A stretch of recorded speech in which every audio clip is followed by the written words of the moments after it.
We are now ready to start our very first Photoshop assignment. This is going to be bookwork, and I will not always do this, but just to get us started, especially those people that have never touched Photoshop before, I'm making this video so that, and I'm working with the book, but sometimes visually seeing somebody else do it is a little helpful compared to instructions that are written.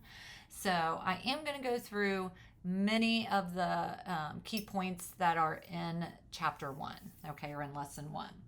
So the first thing that it talks about, obviously, is opening up Photoshop. A couple things I want to mention with opening up Photoshop. If you look at how I have Photoshop right now, I have a lot of old files that are loaded right here. I want to kind of clear everything out so that we're all starting on the same page and that all of ours looks exactly the same, okay, as long as you have updated your Photoshop recently. So I'm going to go down here and I'm going to quit it. Now that's going to vary being based on whether you're making or doing this on a Windows computer or if you are doing this on a Mac. I am doing this on a Mac. So many times I will say command. When I say command, if I forget to say control, please have some forgiveness, but I typically will say command or control for Windows. It will be alt for Windows or option on a Mac. Okay, so kind of get used to that lingo based on your operating system and based on your computer. Okay, so now that I have that closed, I want us all to get it to be the same. So I'm going to hold my command, option, and shift or control, alt, shift key down, and I'm going to open this up. Okay, so it's going to take a minute and it's going to say delete the Adobe Photoshop setting files. I'm going to say yes.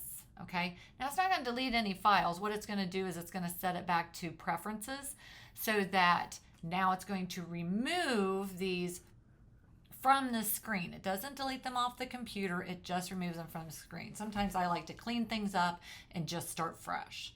Okay, and also what it will do is any presets that I have saved, it's going to automatically remove those. So later on here, we're going to learn about workspaces.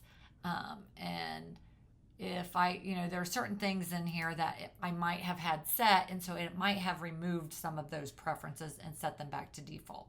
But for the most part, it's going to just kind of clean up our workspace. Okay, so that is how you're going to get into Photoshop. Now, once you get into Photoshop, you're going to be welcomed with this screen. It's going to say, welcome to Photoshop.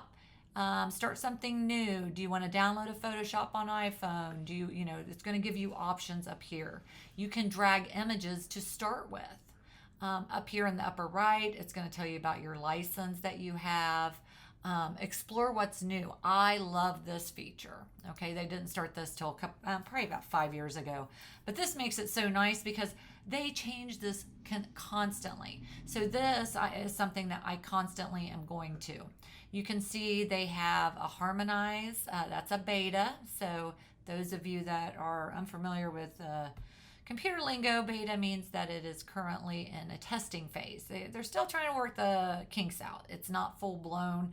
And a lot of times with any beta in Photoshop, they will ask you, do you have any suggestions? Is it thumbs up, thumbs down? Is this working? Is this not working? Generative upscale, generative AI in your plan, etc. So I always encourage everybody to kind of go through those and, see what's going on with those. So I'm just going to X out of that for now. The search bar is really helpful because sometimes I forget what I called things. And maybe I'm looking for, I'm looking for that picture of somebody with rings. I had the wedding rings. Oh, that's the picture. So this is pretty intuitive. This can be very helpful to maybe find some images that you have on your computer or that you have edited with Photoshop before.